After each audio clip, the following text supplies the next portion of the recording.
Un momento di chiarezza avete voluto fare oggi relativamente a qualche giorno dall'avvio della differenziata. È chiaro che è un passo importante storicamente per la città e quindi tante le difficoltà. Qual è il punto della situazione, anche se ancora esistono tanta gente che non ha ritirato i mastelli, però malgrado tutto si può già fare un plauso alla città di Agrigento che ha ben accolto, diciamo, l'iniziativa. Assolutamente sì, il confronto lo facciamo anche tra comuni dell'Anci su quello che è accaduto in altre realtà territoriali, ma non solo siciliane, nel resto del Paese, all'avvio della raccolta differenziata. È inevitabile che ci sono dei disagi iniziali, sono inevitabili le file, tutto questo diciamo sta nelle cose. Poi le cose si possono sempre fare meglio, ci mancherebbe altro, però qui siamo di fronte a un dato epocale, non vorrei che fosse trascurato rispetto diciamo, a piccoli, grandi problemi che si hanno nella fase di avvio, e cioè che Agrigento sta partendo a tappeto la differenziata. Sono stati distribuiti già oltre 16.000 mastelli, il che è un numero di kit sono stati già distribuiti, il che è un numero veramente importante e che era inevitabile provocasse delle difficoltà nella fase di avvio.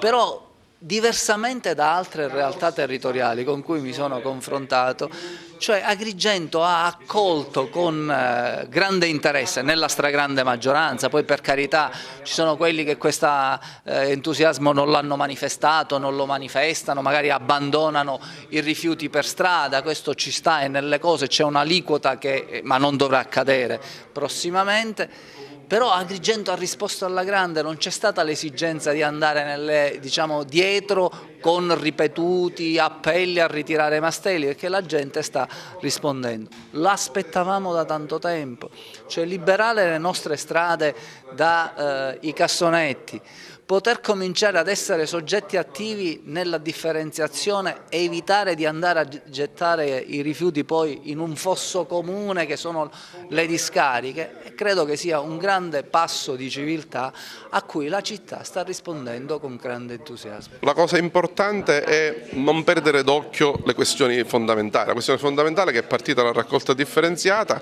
che sta andando bene, che 35.000 abitanti oggi di Agrigento sono serviti dalla raccolta differenziata. Poi ci sono anche alcune disfunzioni, alcune difficoltà, ma che sono certamente meno importanti della questione centrale. Le difficoltà sono dovute al fatto che questa città ovviamente non aveva tutta l'infrastruttura e la logistica necessaria per poter partire, ma noi abbiamo ritenuto che fosse indispensabile lanciare il cuore oltre l'ostacolo, farci carico anche di alcuni disservizi, alcune disfunzioni, pur di partire con la raccolta differenziata. Quindi abbiamo puntato all'obiettivo grosso sapendo che è un processo in divenire e che tanti piccoli problemi possono via via essere aggiustati. Le file ci sono state sostanzialmente negli ultimi 10 giorni e nell'ultima settimana. Nelle 2 settimane precedenti c'erano già le polemiche, ma non c'erano le file, c'erano solo degli enormi elenchi di persone scritte su fogli di carta. Probabilmente la ditta avrebbe potuto gestire meglio questi elenchi, probabilmente sì, però non mi pare questa la questione centrale. Noi peraltro, forse un po' furbescamente, ci siamo scusati anticipatamente delle disfunzioni che eravamo certi ci sarebbero state, però sono difficoltà che si stanno superando, che si possono superare e che certamente verranno addirittura dimenticate solo qualche giorno dopo la partenza della raccolta differenziata.